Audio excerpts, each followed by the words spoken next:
buenas tardes o buenas noches, según la hora a la que nos esté viendo. Soy Moisés Martínez y está en Tierra Mestiza. Canal este, que intenta divulgar lo hispano en su aspecto histórico, social, cultural y científico, con el patrocinio de la editorial Horizonte de Papel y el sindicato HFS, Hacemos Futuro Sindical.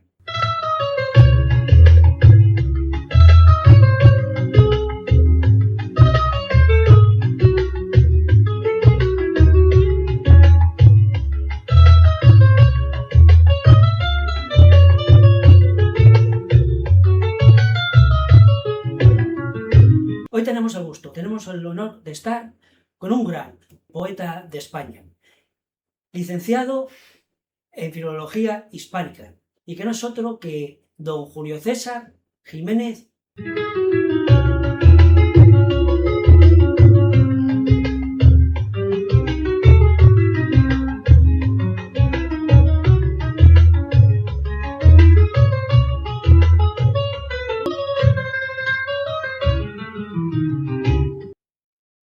Muy buenas, don Julio.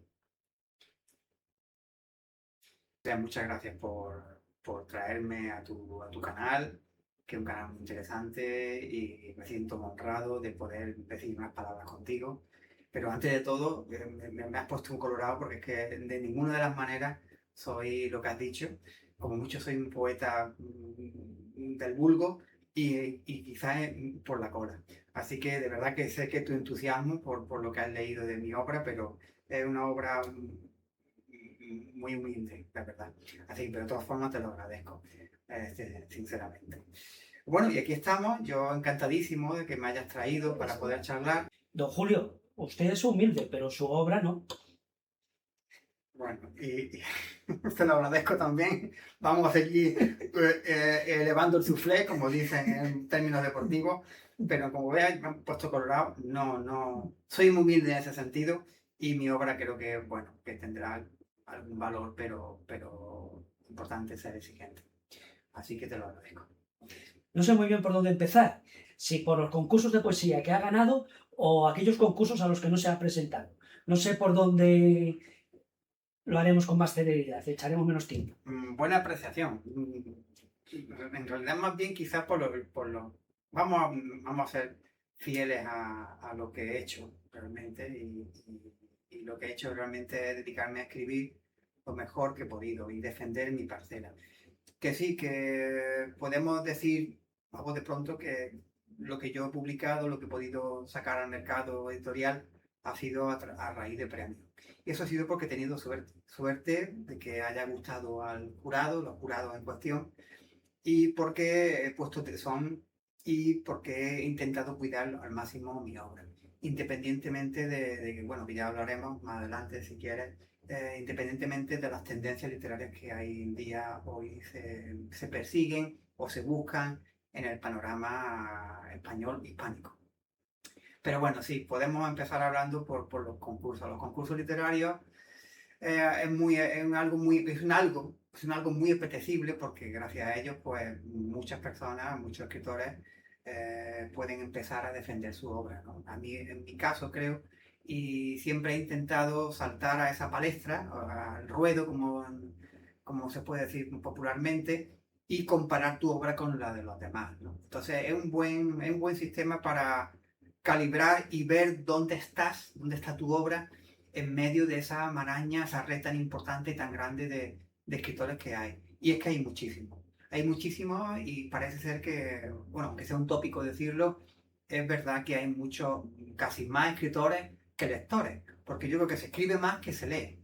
Y uno de los males, en mi opinión, que adolecen los poetas hoy en día es que leen poco. Se lee poco. Debemos leer más y escribir con lentitud y con prudencia. Yo antes escribía, cuando era más joven, escribía muchísimo y era un poco alocado. Cualquier cosa era válida y tal. Y entonces ahora me exijo muchísimo más y escribo muy lento. Soy un escritor muy lento, muy lento. Soy un caracol, un poeta caracol, podríamos decir.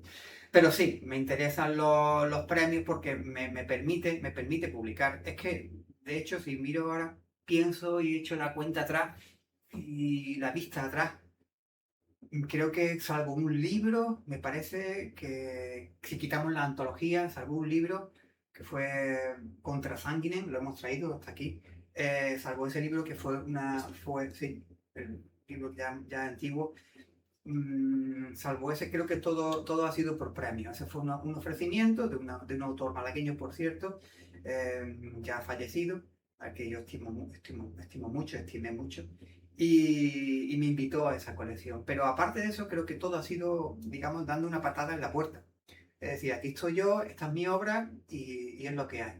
Entonces, que algún día pues rompa esa rutina y publique enviando manuscritos a las editoriales o buscando un poco la vida por ahí, por aquí y por allá, o incluso pagando, porque hay mucha gente que es una forma muy válida de poder, gestionar tu obra llegando a un acuerdo, pagando una parte, llegando a un acuerdo con la editorial y sacando tu obra al principio, me parece muy loable, muy loable. Son varias fórmulas que existen y que todas apuntan a tu crecimiento personal como escritor, ¿no? Pero vamos, nunca puedes decirte por aquí no pasaré y puedes pasar. Bueno, ayúdame, don Julio. Yo veo que tiene, por ejemplo, esta. Las categorías de Cannes no funcionan en la noche, que ganó el 6º Premio Internacional de Poesía de la ciudad de Pamplona. Sí. Este también creo que fue que ganó, ¿no? Sí. Que ganó. Fue el premio Las Palmas de Gran Canaria, Premio Internacional Las Palmas de Gran Canaria. Este también ganó otro concurso, ¿verdad? Sí, este es, creo, del Ardor, este fue el último libro publicado, fue en 2020, sí. Y ganó el Premio Nacional, Premio Nacional de Poesía José Hierro, un premio que me satisfizo. Este creo que no se vio bien, para que se vea bien. Bien. Y yo creo que hay más también, ¿no? Sí, este aquí, uno pequeño, que ganó el premio del Ateneo de Málaga. Este el Ateneo de Málaga. Ateneo de Málaga, este fue una edición muy novenal, muy bonita, del ámbito del desorden. Fue creo que fue el año 98. Sí, el libro era más amplio, pero se quedó en esto, publicó el Ateneo este librito pequeño. Aquí faltan libros por traer, pero también tengo otros publicados también con premios, que fue el del Ayuntamiento de Málaga, el de Málaga Crea, eso fue el año 96, ya del siglo pasado, les digo. En este siglo, los 3 libros que fueron publicados recientemente fueron 2008, 2012 y 2020. Y ahora mismo pues estoy con otro, que llevo 4 años con él, ya terminado y bueno, estoy ya finalizando. Terminado, pero siempre uno retocando lo lee a posteriori y lo lee después y dice, wow, aquí cambiaría esto y lo cambia, ¿no? Yo soy un escritor que rectifica mucho, quizás demasiado, ¿no? Ya falleció un amigo, un poeta cordobés, que me decía, Julio, tú tienes que cerrar el libro, meterlo en un cajón, esto aunque es un tópico, pero es verdad, meterlo en un cajón, esperar un tiempo y al cabo de los meses recuperarlo, leerlo de nuevo y verás cómo cambia. Cambia porque es posible que lo vuelvas a darle la vuelta del revés, es posible que no te arrepientas de haber escrito lo que has escrito. Entonces, es una buena técnica para poder mejorar. El hecho de darle tiempo a tu manuscrito, darle tiempo a ese libro. No apresurarse. Apresurarse después te puedes arrepentir de lo que has publicado. Entonces, es una manera que ya son muchos años, ¿no? Escribiendo. Entonces, muchos años, no tantos libros para tantos años, ¿no? Yo empecé a escribir cuando estaba en la Facultad de Derecho, estudiaba de Derecho y no me gustaba. Al final no me terminó de gustar la carrera y la abandoné. La abandoné antes de tiempo. Después hice Filología Hispánica y ahí me sentí más cómodo, no del todo, porque yo nunca he sido un un estudiante muy brillante, pero sí es verdad que me ayudaba a una disciplina. Y entonces yo aprendí a, digamos, a tomar esta carrera de la literatura como algo serio a partir, ya te digo, de los 20 años, 20 y pocos años. Y entonces, desde entonces ya son 30 años más o menos escribiendo. No, muy pocos libros para todo este tiempo, porque ya te digo, no soy un escritor que escriba rápido. Conozco gente, escritores que sí, que poetas que sacan libros por año o cada dos años sacan un libro. Para mí eso es una cosa impensable. Yo en líneas generales digo, veo que suele haber dos tipos de poetas. Aquel que escribe desde una carga emocional fuerte hasta aquel que escribe a un plato de garbanzos. No sé si habrá alguna otra categoría que usted considere.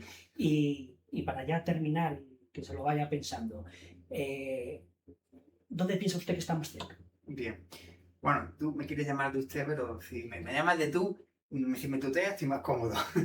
Pero bueno, ya... Bueno, don Julio, Don porque Julio. me lo pide usted. Vale. Entonces lo voy a tutear.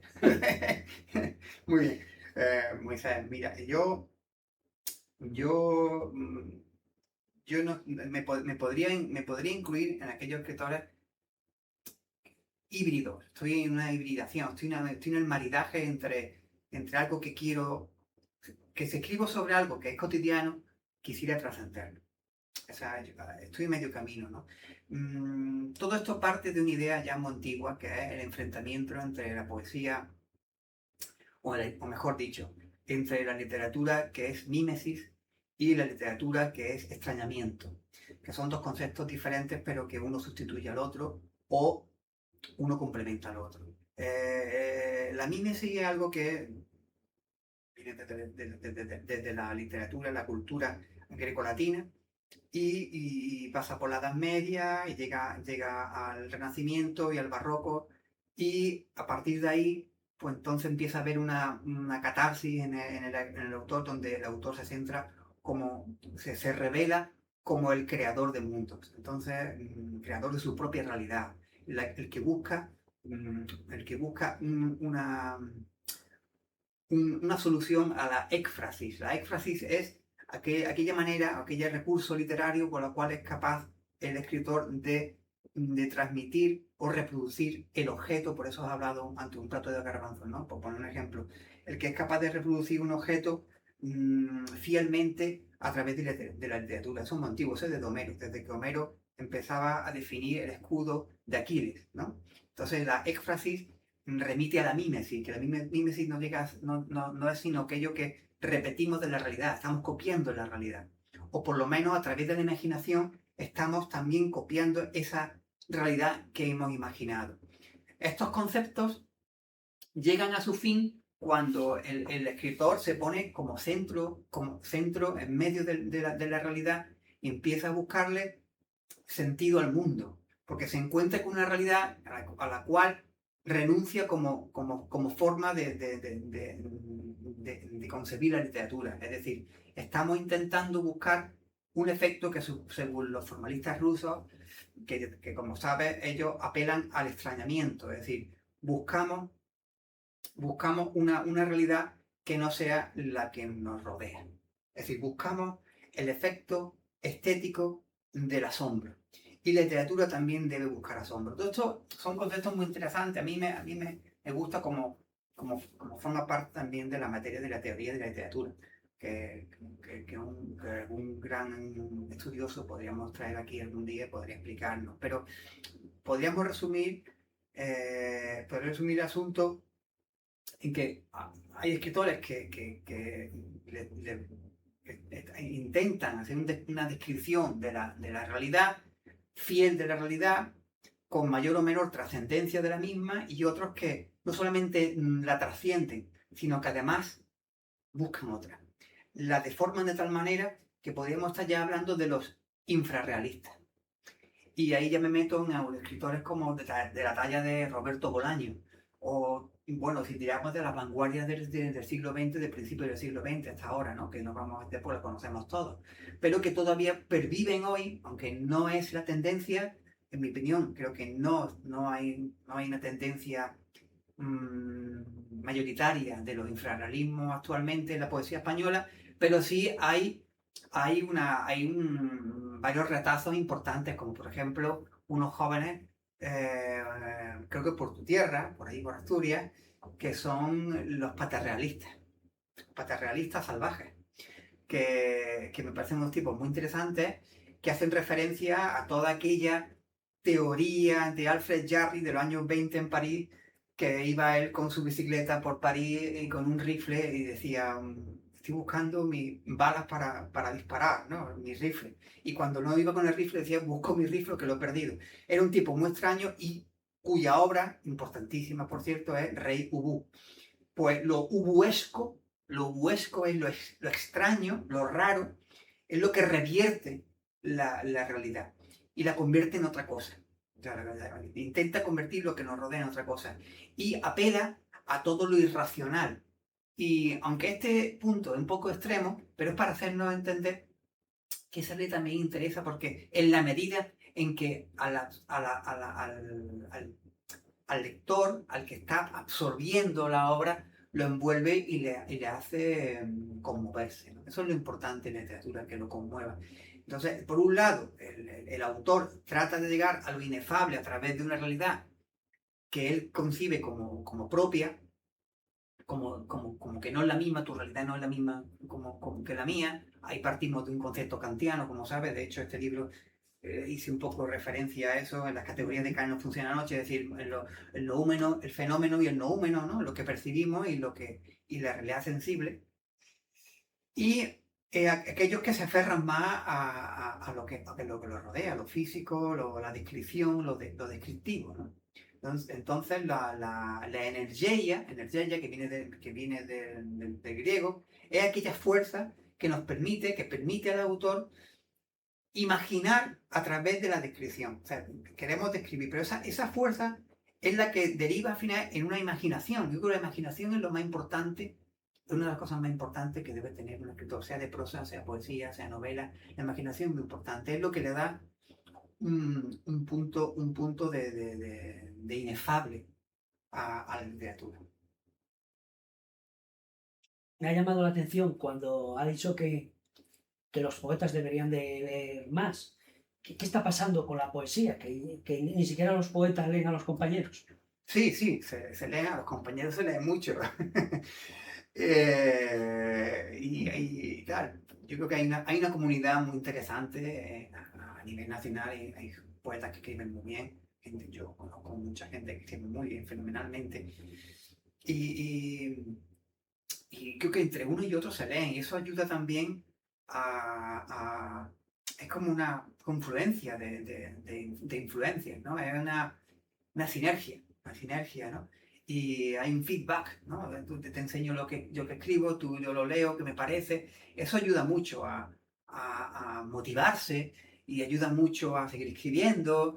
Y la comunidad de amigos que escriben, bueno, la historia de la literatura se ha construido en base como sabes, a tendencias, movimientos, grupos. Como sabes, este año ya se acerca ya mismo el año 2027. Bueno, el año que viene, 2026, perdona que me vaya por las ramas, es el centenario de la revista Litoral, que es la revista por excelencia más importante que hemos tenido, de literatura, de poesía, de arte, que hemos tenido en los malagueños. Y el año 2027, como sabes, es el centenario de la generación del 27. Bueno, pues de eso podemos hablar cuando quieras, que es un tema muy apasionante. ¿Tú fuiste coordinador de una revista? Sí, yo he sido fui coordinador de una revista, bueno, empecé en el instituto, publicando en revistas siempre, pero no fuimos varios compañeros, escritores y gente que estábamos en la universidad. Me acuerdo que en el año 2007 o 2006, ya se me va la memoria, pero iniciamos una revista que partió la idea de un amigo escritor, muy buen escritor malagueño, se llama Francisco Río Noguera, y nos lo lanzó a varios poetas jóvenes malagueños. La idea de sacar la revista de la Universidad de Málaga de Letras, de la Facultad de Letras, que es Robador de Europa. Ya acabó esa referencia a Góngora, como sabes, los primeros versos de la Soledad de Góngora, y Mentido, Robador de Europa. Bueno, pues una revista muy bonita, la verdad que sí. Fue una pena, se acabó con muchas revistas que acaban en unos tienen más vida, otros menos, y tal. La revista es un proyecto bonito. Participar de una revista o coordinarla o ser miembro de un consejo, de asesor de una revista es un proyecto ilusionante, muy bonito, que hace amistades, que te apoyas en otros, pero ojo, es importante. Una cosa es esa comunidad para llegar a tener un producto interesante que tenga el lector en las manos y que es fruto de varios escritores. Y otra cosa distinta es tu propia obra. Tu propia obra pasa por ser algo muy íntimo y a pesar de lo que hemos dicho antes, que tú se lo enseñas a los amigos, amiguetes, oye, ¿qué te parece este poema? ¿Qué te parece este texto? ¿Tú crees que funciona? La palabra funciona es muy antigua. La palabra, ¿tú crees que este poema funciona? Es muy antigua. Funciona desde que, por ejemplo, Alberti le decía, le escribía, ¿no? A Lorca o le escribía a Juan Ramón Jiménez. Decía, ¿tú crees que este poema funciona? Y cuando digo funciona es que si va a tener una importancia, un eco, va a pesar, va a trascender, ¿no? O incluso va a tener una resonancia social, ¿no? Va a gustar, va a gustar. Que se convierta en popular. Bueno, podemos llamarlo de esa manera, o por lo menos que tenga una recepción importante, muy importante la teoría de la recepción, que hay que hacer referencia a ella, no se nos olvide, porque es la que es el termómetro de la literatura, es decir, en virtud, tú puedes estar más de acuerdo o menos de acuerdo, pero en virtud de la recepción que tenga la obra, es como tú se valora al fin y al cabo, ¿no? La obra literaria. Habrá gente que diga que no, que la obra es autónoma, que el Quijote será el Quijote aunque lo odie, ¿no? Pero bueno, no vamos a meternos por ese camino, pero estábamos hablando de que esa temperatura, ese termómetro que tú te sientes más seguro cuando tus congéneres, por decir de alguna manera, tus congéneres literarios, tus compañeros de profesión, los que viajan contigo en el coche de la literatura, ¿no? Tus compañeros de viaje, apoyan o te mejoran incluso con opiniones tu obra.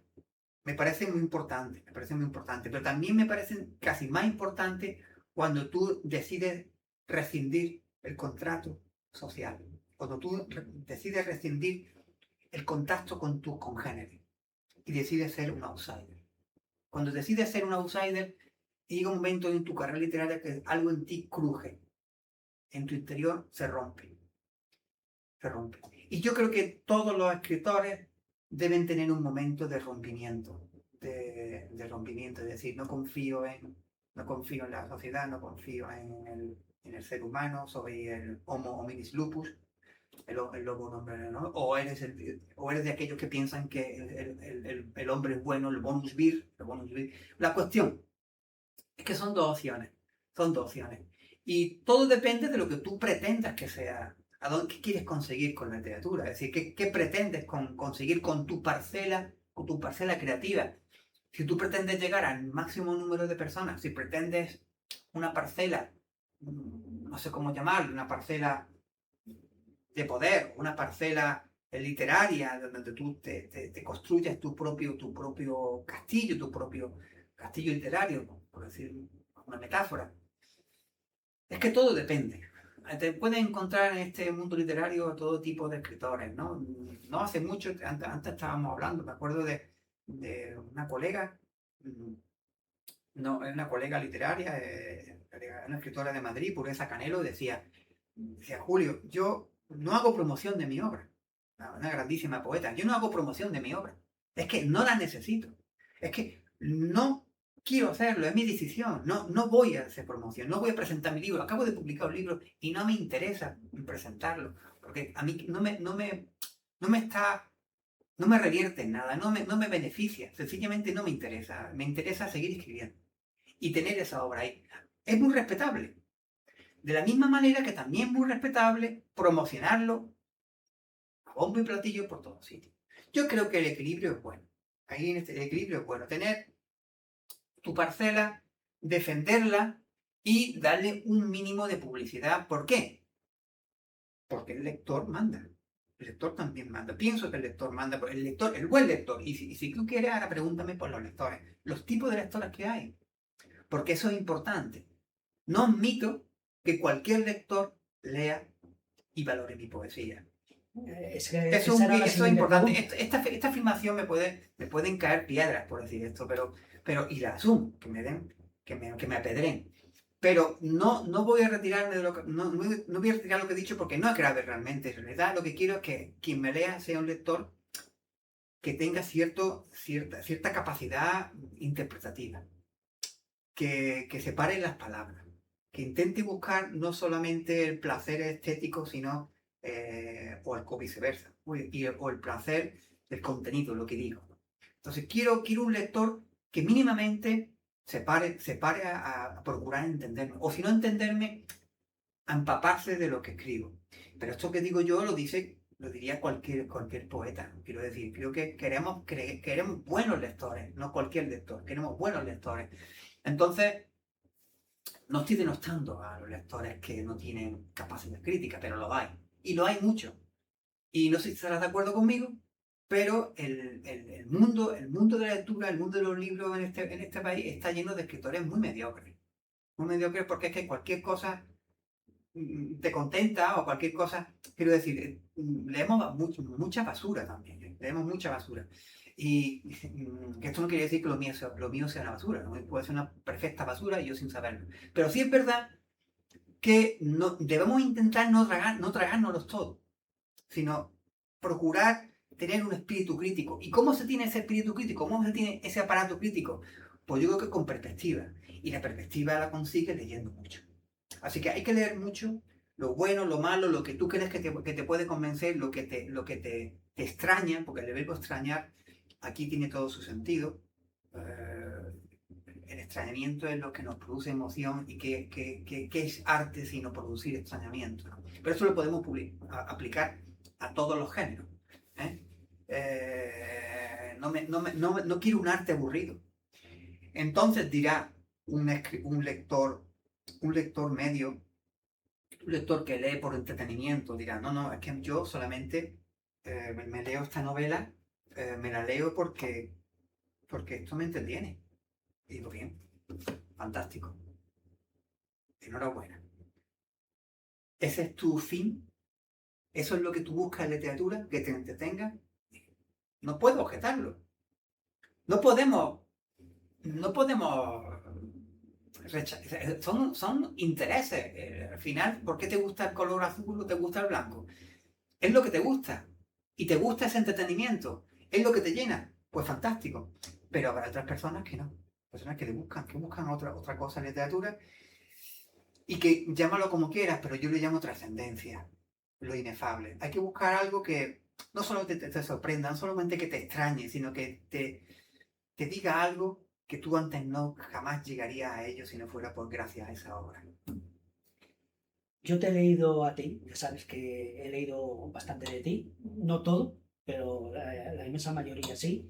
Y lo que sí puedo decir que lo tuyo sí tiene una consistencia y filosófica y de vida, aparte de la estética, porque lógicamente el oficio se te ve en cuantas coges cualquier libro de los que has escrito, desde el primero hasta el último.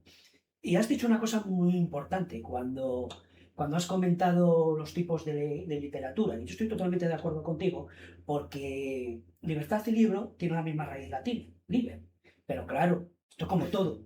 Hay que saber que hay que elegir bien el libro, porque o te va a dar un conocimiento muy bueno, o todo lo contrario, te va a despistar. Y ahí puedes tener un problema. Hay que cogerlo siempre con ese espíritu crítico y saber lo que estás leyendo. El espíritu crítico es muy importante. Te digo, insisto en que no se nace con el espíritu crítico. El espíritu crítico hay que ensayarlo, hay que agrandarlo. Pero para poder conseguirlo, insisto, tienes que leer cosas también muy malas. O sea, tienes que saber qué es lo que crees que es según tu baremo, o sea, como tú ves la obra, qué crees que es malo, que es bueno, o mejor, qué es lo que te gusta y qué no te gusta. A lo mejor tú no tienes el poder decisorio de decir, bueno, es que esto, yo jamás diría esto es bueno y esto es malo. petit comité, entre nosotros podemos decir, oye, esto es malísimo, esto es muy bueno, tal. Sí, pero es muy arriesgado, es decir, tú puedes decir, esto me gusta más o esto me gusta menos, ¿no? Pero lo que sí está claro es que sabes lo que te gusta y sabes lo que no. ¿Cuándo? Cuando has leído mucho, ¿no? Es decir, o sea, tú leas, antes hemos citado a Roberto Bolaño. Bueno, pues tú dices, cuando llegas a Roberto Bolaño, después de haber leído quizás una literatura muy diferente que la que se escribía en Europa, y llegas a un tipo que es que parte de la realidad hiriente, pero al mismo tiempo con una especie de magia te la convierte en otra cosa. O sea, o por ejemplo, todo el boom de la literatura hispanoamericana. O sea, es sorprendente, ¿no? O sea que lo importante es empaparse de toda la literatura que te venga. Y después ya ir buscando tu predilección y tu camino. Pero yo creo que hay que afinar. Hay que afinar porque, bueno, llegas a viejo y dices, bueno, ¿qué he leído? ¿O qué me falta por leer, ¿no? Y yo soy un lector que, bueno, leo lo que me va apeteciendo. Leo un poco de todo. Me gusta la novela mucho, me gusta mucho el cuento. Y reconozco que en lo último que estoy escribiendo, el cuento pesa mucho, la prosa me está pesando mucho. Tiene un peso muy, muy potente. Y es porque creo que me siento cómodo también en la prosa. Me siento cómodo cuando a través de un lenguaje más discursivo puedo, puedo a veces llegar a otro lenguaje más refinado. Entonces, es un juego que yo me divierto mucho haciendo ese tipo de juegos. Y he experimentado mucho, desde el primer libro hasta el último, he escrito de formas muy diferentes. Hay el libro de Ciudad de Pamplona, en la categoría de Kant, recuerdo que no usé ni una coma, ni un punto, ningún signo de puntuación. Creo recordar. ¿Este era? No, este no era. Este no, perdón. Este, Creo de las dos, efectivamente. Creo de las dos, me acuerdo de lo que escribo.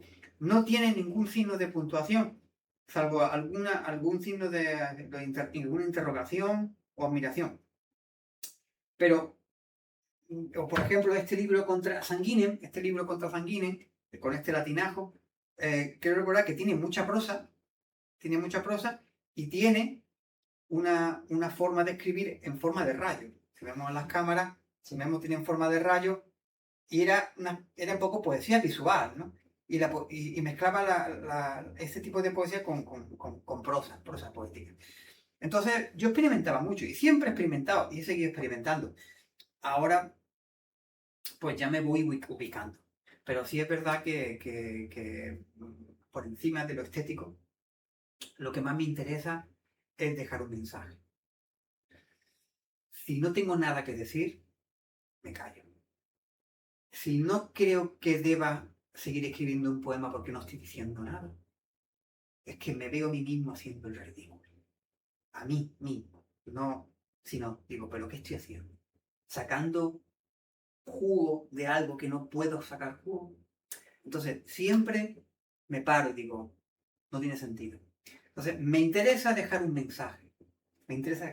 Yo quisiera decir y leer, por ejemplo, pues el extremo, antología, como sabes, como te he dicho antes, no me he traído la antología, solamente con las prisas, nada más que me he traído lo que tenía a mano. Y aquí esta fue una de las últimas antologías que salieron, Voces del Extremo, Poesía y Empatía, de poetas españoles contemporáneos, de hace un par de años, 2 años o 3 años. Y me pidieron un poema, de gente muy interesante, un poema que se llama Amante de Playa. No me acuerdo, si quieres te lo leo. ¿De quién es? Este es mío. Este es tú. Este es mío. Aquí hay gente muy buena, te digo, pero entonces me pidieron un poema y este es un ejemplo de trascender algo. O sea, aparentemente parece una situación que no tiene mucha importancia, pero su simbolismo denota que estoy intentando trascender una idea. El contraste de las cosas. Sí, como has leído bastante de lo que yo he escrito, te habrás dado cuenta que el oxímoron es la base un poco de mi poesía. El oxímoron porque siempre intento que algo cruja, que algo en el lector, algo se rompa, es decir, estoy hablando de lo caliente y al final termino hablando de algo frío de golpe y porrazo.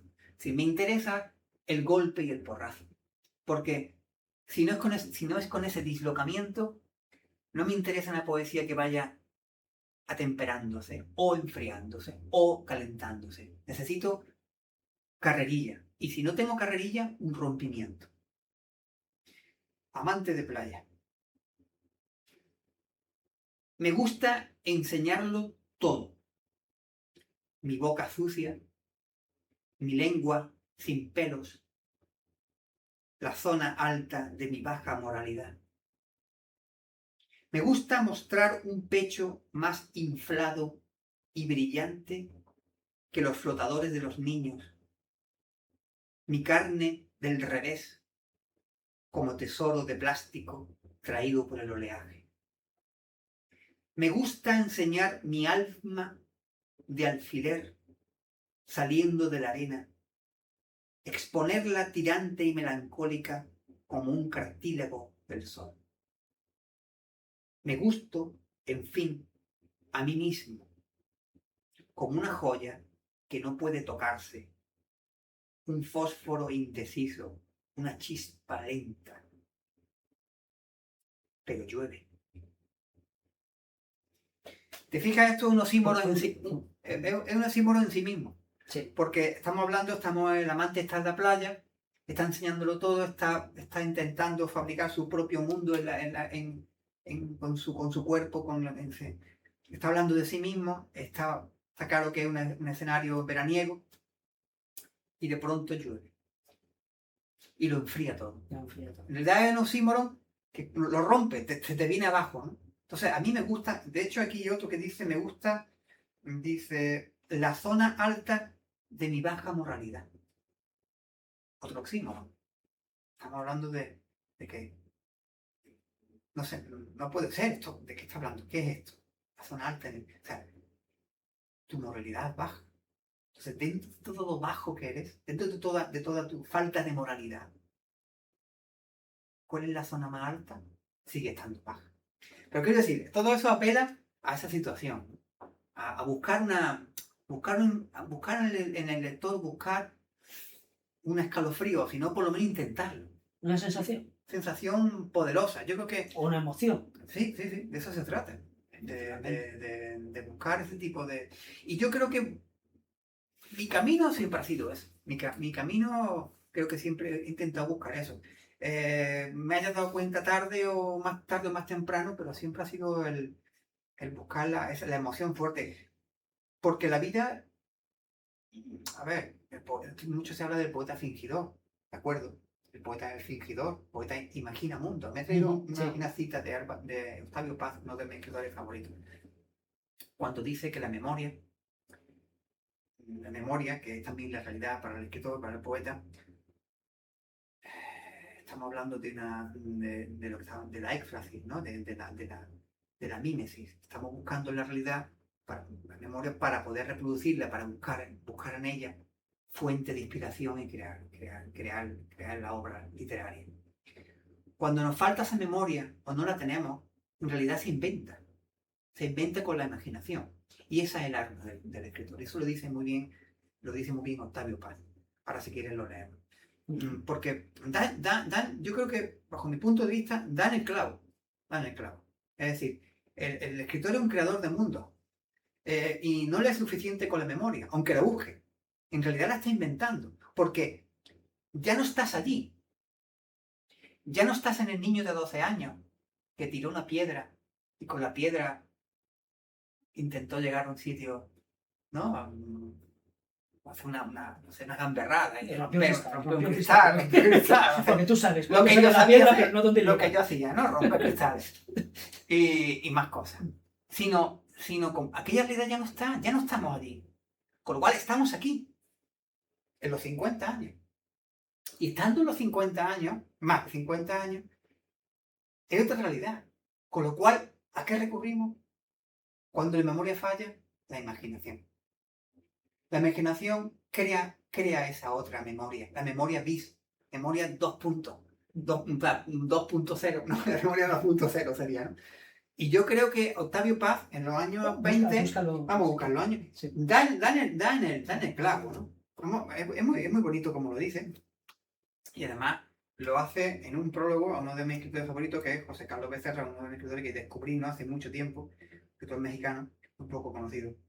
Y en el prólogo acierta de pleno, ¿eh? Dice, además este escritor falleció, mexicano, falleció aquí en España. Sí. Falleció en un accidente de coche, como el Tolaguirre. Vale. Tolaguirre falleció, como sabemos, en el año 58, creo que fue. 59 y falleció. Y él falleció en el año 67. No, más tarde falleció. Es de una generación posterior. Bueno, Octavio Paz le hace un gran prólogo a este libro y dice, aprovecha para hablar sobre la literatura. Dice, tengo que señalarlo, dice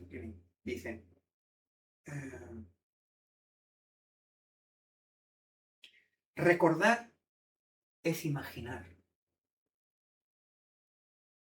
Dice, el pasado no existe en sí. Fíjate qué genialidad.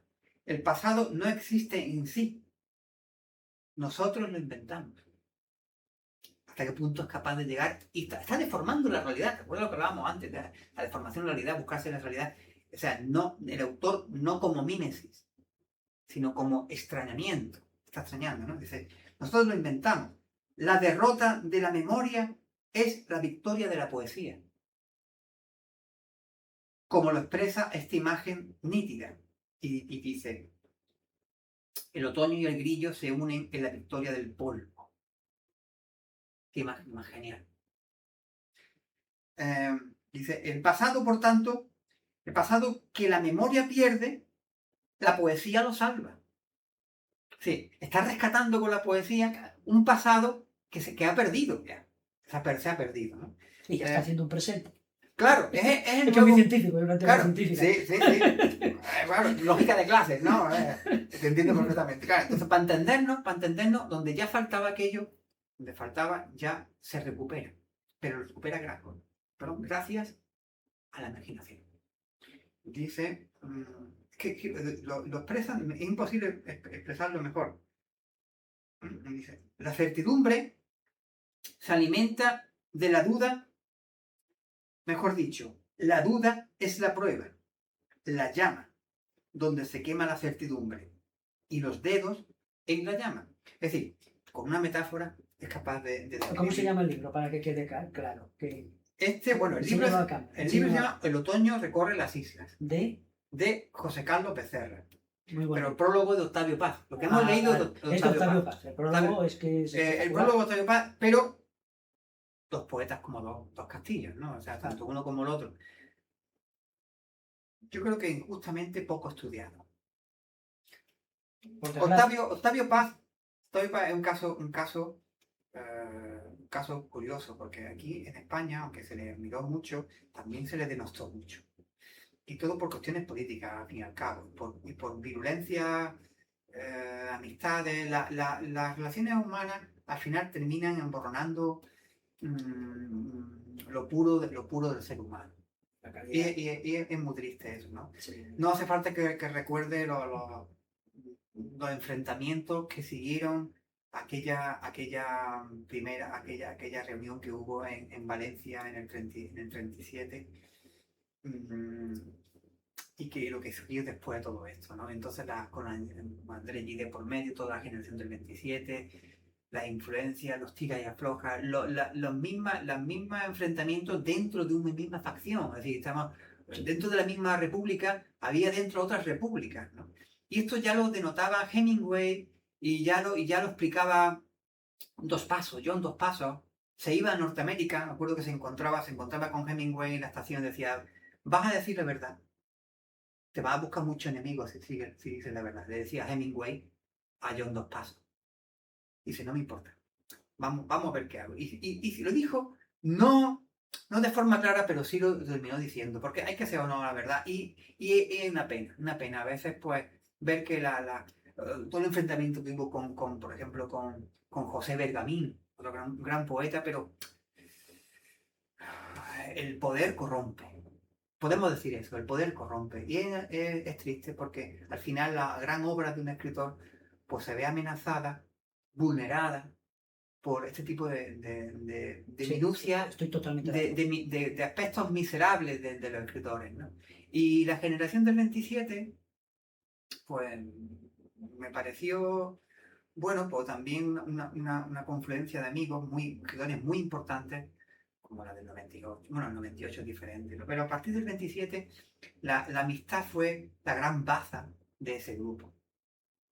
Como sabes, la amistad lo forjó todo, ¿no? Sí. Y eso ha deparado con muchas críticas, muchas opiniones y muchos puntos de vista diferentes. Son dos generaciones que me gustan mucho, la del 98 y la del 27. Sí. La del 98, lógicamente, por los acontecimientos históricos Sí, que pasó en España, era un poquito más sombría. sí. Los otros ya debía ser los años 20, daban otra alegría. Sí, claro. A ver, aunque confluyeron, se mezclaron. Sí. Ten en cuenta que, bueno, Sí, más sí. bien fueron la generación, los modernistas, Ujú. y hubo ahí una frontera, bueno, frontera, es que, claro, con Ramón Jiménez, en cierta manera, por ejemplo, o Antonio Machado, en realidad eran maestros de la generación del 27, quiero decir, Sí. Juan Ramón Jiménez fue el gran pope, ¿no? Entonces había ahí una mezcla con fronteras invisibles, que realmente había un mestizaje, pero sí es verdad que el 27-27, que llegó pues a nuestros días, saben, como ya los últimos supervivientes, y el enlace con los autores del 50. Por cierto, que este año hay que decir que el gran premio que ha recibido nuestra autora malagueña más reconocida, actualmente viva, María Victoria Atencia, que ha recibido un premio, un galardón importantísimo reconociendo toda su obra, toda su vida este año, que hay que darle la enhorabuena y hay que estar contento porque nuestra gran representante. No podemos decir que sea que ella represente, porque ella es otro outsider, ella no representa, digamos, ningún grupo, hablando de grupos y no grupos, ¿no? Ella representa a una gran escritora que tomó su camino y que enlaza con el 27, enlaza con la poesía, con los poetas del 50 y con la poesía incluso más actual, ¿no? Porque ella es una escritora que es muy contemporánea, muy contemporánea. Y pues, en ella, yo me atrevería a decir que en ella lo encontramos todo, todo. Una elegancia, una delicadeza, una trascendencia, lo que hemos hablado antes de trascender, y también Una técnica también. por supuesto, de eso parto, eso seguro. Eso parto, pero sí, una gran escritora, hay que darle la enhorabuena. Bueno, pues están, o por ejemplo, Alfonso Canales, sin ir más lejos, Ujú. de su propia generación, ya fallecido. Alfonso Canales fue otro gran outsider, poco comprendido quizá, pero yo creo que su libro El Puerto, que recomiendo a todo el mundo leer, que parece que es de otra época, pero no, es que se hace unos cuantos años y se escribía, este hombre, cuando lee sus poemas, dice, pues ¿cómo que no he leído esto antes, no? Con esta modernidad, o esta calidad. O Rafael Guillén, un poeta granadino que nos ha dejado hace poco, pues poetas del 50 o posteriores al 50, lindando alrededor de esa generación de posguerra, en la que bueno, no todo es el grupo y gracias al grupo podemos subir y tener notoriedad, sino que me puede interesar otra cosa, me puede interesar solo escribir. Hay un tema que hemos comentado, el tema de los lectores, que quería subrayar un apunte muy breve, de los lectores de poesía, y por la parte docente que me toca, que puedes tener para aprender a leer más rápido o un buen docente, o no te queda más que ser un autodidacta y esforzarte mucho más. Así que si consigues un buen profesor, hay que aprovecharlo al máximo. Eso se lo digo yo mucho a los chavales jóvenes. Digo, si tienes un buen profesor, estrújalo como un limón. Porque si no, luego, para aprender de verdad, te va a costar Sí. mucho más. Hay un tema que yo creo que lo tienes que conocer, porque si no lo tengo mal entendido, hiciste una bibliografía de Pablo Ruiz Picasso. Sí, bueno, fuimos dos personas las que lo hicimos, pues un poeta ya fallecido cordobés, Antonio Romero Márquez, se me iba ya el nombre, Antonio Romero Márquez, un poeta cordobés, pero viviendo, que ha vivido casi toda su vida aquí en Málaga, y yo.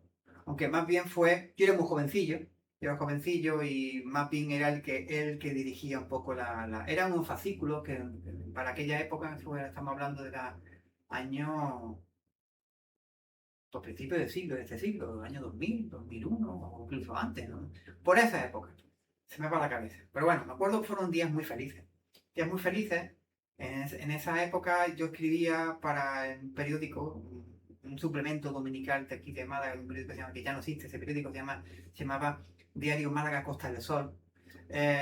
Y entonces tenía un suplemento que salía todos los domingos, un suplemento literario que se llama Papel Literario. Y entonces yo era un poco, bueno, sigo siendo, ¿no? Sigo siendo un poco crédulo y siempre todo me parecía bien, era muy, a ver, vamos a meternos en todos los fregados, ¿no?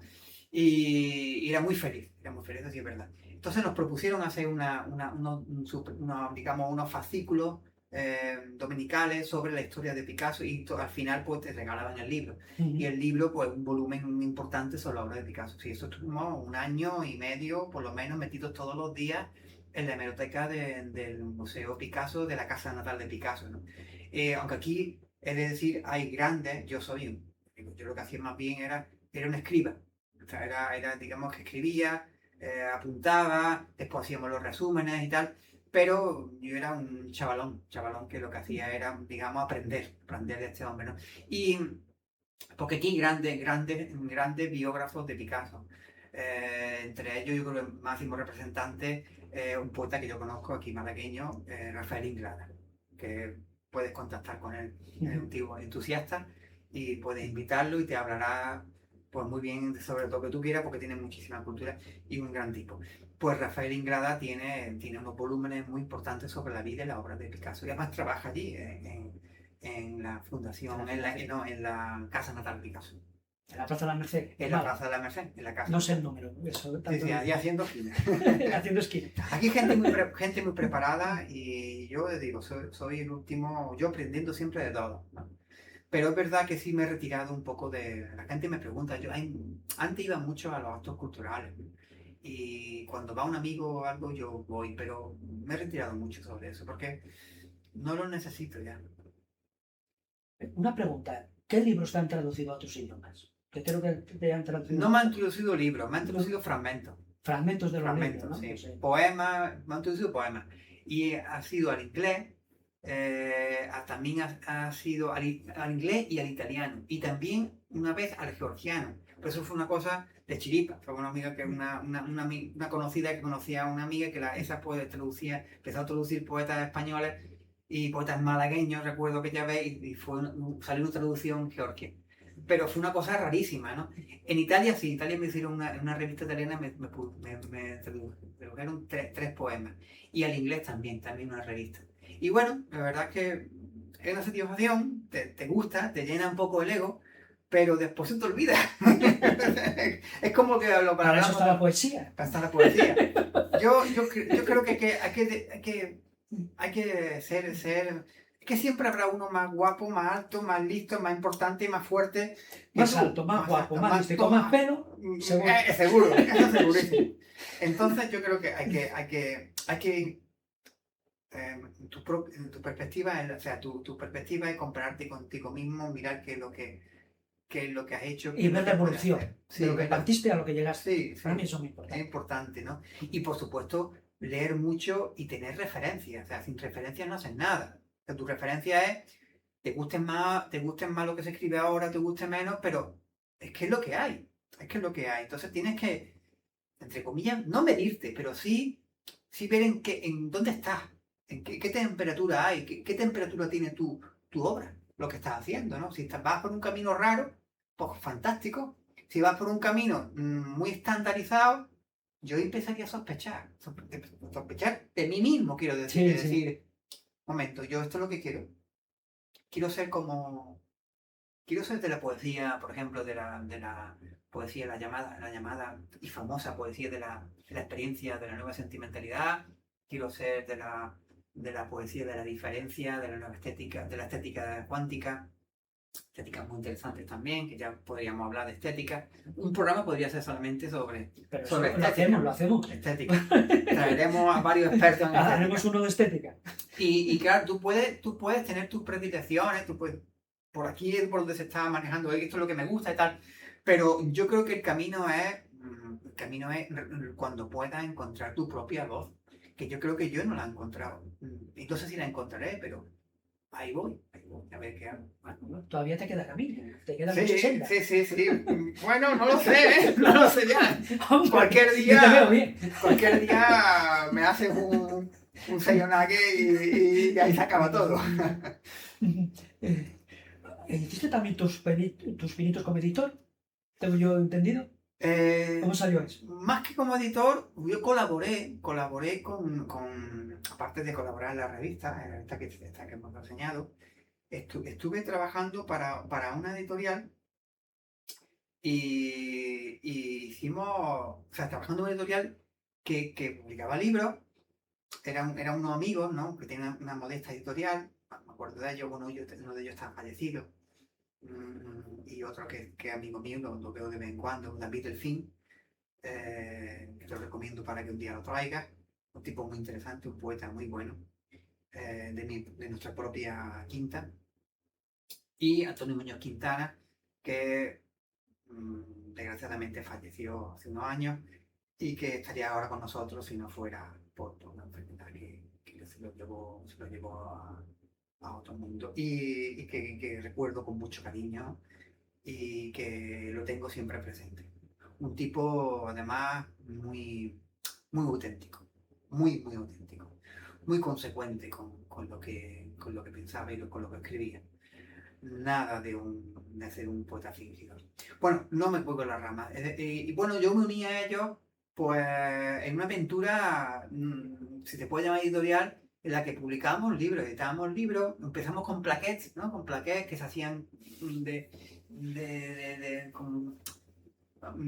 cuando celebrábamos ciertos acontecimientos literarios, como lecturas poéticas, entonces aprovechábamos, hacían una especie de homenaje donde se hacían plaquettes, y después pasó a ser libros, libritos pequeños, tal y cual.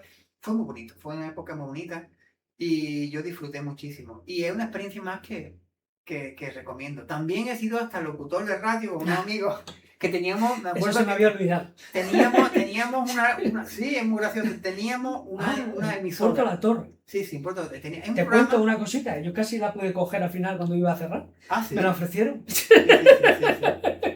Sí. Es una experiencia que recomiendo a todo el mundo. Todo el mundo que pueda tener esa experiencia. Fue muy bonito.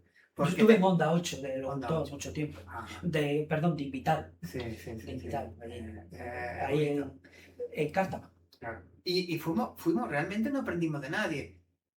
Fue algo muy autodidacta. Preparábamos nuestros programas, elegíamos un tema, nos lo estudiábamos el tema, era mensual, semanal, creo recordar. Y era un programa que duraba 3 horas por lo menos, era por la noche, llamaba La Noche de las Letras. Y una cosa, éramos estudiantes de Derecho, pero es que no hacíamos todo menos estudiar Derecho. Estábamos siempre de aquí para allá inventando cosas. ¿Y cuánto aprendisteis? Muchísimo. Tienes que traer a un amigo mío que desde aquí lo quiero nombrar, Juan Carlos Martínez Manzano. Es crítico de arte, poeta, escritor, doctor en historia del arte, un tipo muy preparado, muy interesante. Con él he tenido 1000 correrías y nos hemos pasado muy bien. Y hemos trabajado juntos en varios proyectos. Y llámalo y seguro que viene encantado y te podrá hablar de todo lo que quieras. Y con él, bueno, pues hemos tenido experiencias como esta, por ejemplo, de la radio, que entonces nos lo pasamos de forma, vamos, disfrutábamos como niños. Ya ves. Hay que intentar hacer un poco de todo. Claro. Para saber después qué es lo que te gusta y qué es lo que no. Claro. Es que si no, ¿cómo te vas a enterar si no lo conoces? Cuando estábamos jovencillos no existían los canales de YouTube, estos, ¿no? Todavía. Claro. Y es otra manera también de pasarlo bien. Efectivamente. ¿Algo que quieras por ahí añadir? ¿Una cita que nos quieras, un poema que nos quieras leer? un libro que nos quieras enseñar, porque yo te veo, hay un montón de libros que todavía no has enseñado. No, bueno, no me lo he traído, la verdad es que corriendo me he traído lo último que tenía. Hay un libro que me gusta mucho, no está aquí. Lo primero que creo que escribí fue del ámbito del desorden, eh, año 96. Ese libro, yo es que empecé a escribir un poco porque me sentía enamorado. Yo creo que el amor y el odio son dos sentimientos muy primarios que cada uno de una forma muy diferente te empuja o a escribir o a expresarte, ¿no? De alguna manera, de forma artística. Pero yo empecé a escribir por eso, porque me sentía enamorado, ¿no? Y todos mis poemas, casi todos, o la mayoría, casi todos los primeros, apelaban a ese sentimiento. Entonces ahí tengo poemas, fíjate, tengo uno traído, muy antiguo, pero de los cuales me avergüenzo. Bueno, me avergüenzo incluso de lo último que he escrito, ¿no? Pero bueno, pero eso ya es otro tema. Yo me avergüenzo de un poema nada más que lo escribo. O sea, más que lo escribo, ya me estoy avergonzando de él, ¿no? Esto para que no publicado esto. Digo, qué vergüenza siento, ¿no? Y tal. Entonces, menos mal que no me está viendo nadie, está aquí en mi oscuridad de mi casa. Pero tal, ¿no? Entonces, sí quiero decir que los inicios son importantes, aunque después cambien mucho y lo recuerdas con cierto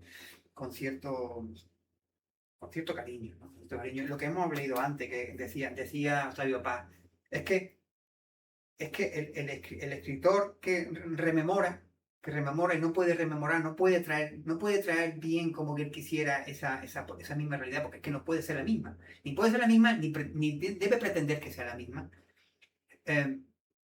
No renuncia nunca a ella, o por lo menos con la misma pasión, ¿no? Entonces quiero poner algún ejemplo porque que hable de ese... mira, este mismo.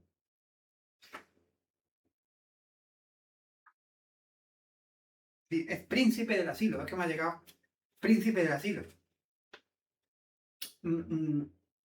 Que habla de la perspectiva, ¿vale? De ese que hemos hablado. Es que ha salido justamente, ¿no? Habrá mejores quizá, pero hay algunos interesantes. Creo que voy a leer ese. Voy a leer ese. Y otro también así gracioso para terminar, que cabe con cierta punto de comedia. Príncipe del Asilo. Porque el humor es muy importante. Es vital, está bien. El humor es muy no sería importante. muy triste la vida. Exactamente, es muy importante. El bailar y el humor. Sí, porque además dice, pero es que el humor es inteligencia. No, una cosa va con la otra. Decía Felipe Benítez Reyes en su obra, que son de una ironía fina. Es que tenemos que tenerlo siempre presente. La ironía. Usted llega a anciano y le revuelcan las olas. Se queda solo en el bar y conversa con casadas salvajes. Viaja a una república inestable en la que se imagina joven y colérico, sin futuro. Usted no envejece, se mata de niño para tomarse a pecho un abismo diario, durar hasta la noche. Usted vende una ternura que prolifera hiriendo, porque es parte de un plan cósmico que da sentido a la crueldad y a la lástima. E inventa historias de taberna que nadie cree, ofrece asiento, pero patea la banqueta. Desea buen provecho y escupe en la sopa. Regala rosas y estrella jarrones. Usted llega anciano para encontrar pasiones que le permitan apiadarse de sí mismo. Nada de quejas al espejo, nada de milagros.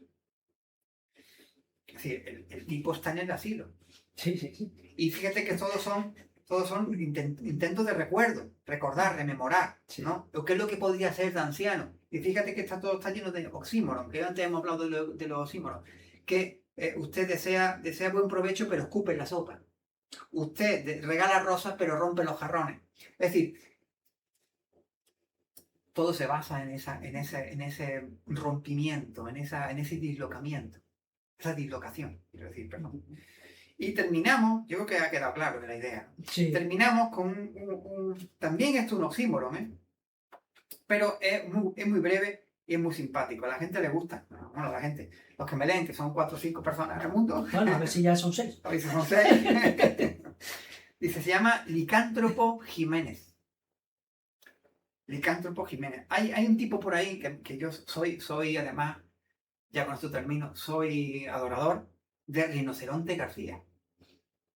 Rinoceronte García, fíjate que yo no conocía la existencia de Rinoceronte García antes de escribir este poema de Licántropo Jiménez. O sea, quiero decir que no sabía de la existencia de, por supuesto, un poeta inventado, que es la transcripción de estos paterrealistas salvajes que antes hemos citado. De los paisajes asturianos. Sí, exactamente.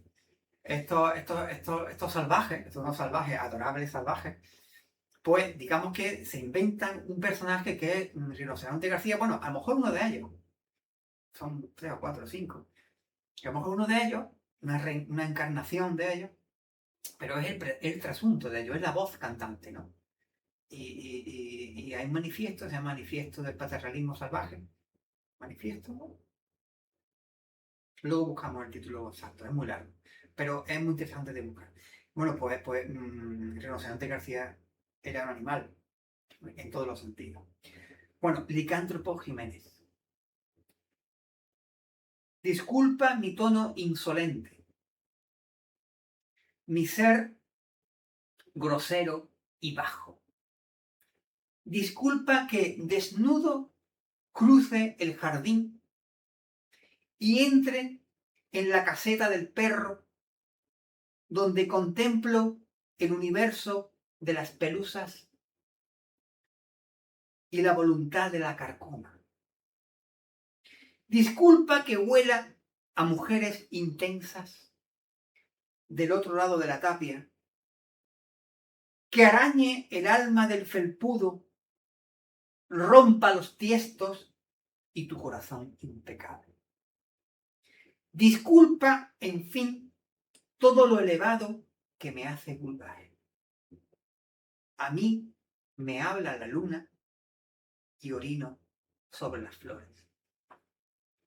Otro oxímoron. O sea, yo... la búsqueda de aquello que te intenta sorprender, ¿no? Y con este caso, intentándose un poco de risa. Y eso, ¿no? Que los has cogido al azar, dos al azar. Ha sido lo que buscaba. Bueno, esta joya, Julio César Jiménez, Credo del Ardor. También sin gafas no veo. Ha ganado otro concurso. Sí. Aquí lo tiene. Una joya. Y este es el último. Este es el último, sí. Esperemos que no sea el último, que todavía esté... Bueno, tiene uno en la trastienda ahí preparado. Vamos a ver. Calentito. Sí, vamos a ver. Yo darte las gracias, de verdad, Moisés. Las gracias, nosotros a ti hemos de darte las gracias. Y bueno, ya el tiempo que llevamos, vamos a ir despidiéndonos. Sabes que tienes aquí tu casa. Lo hemos pasado. Para venir cuando puedas, para pasarlo bien, porque lo pasamos bien. A ustedes que decirles.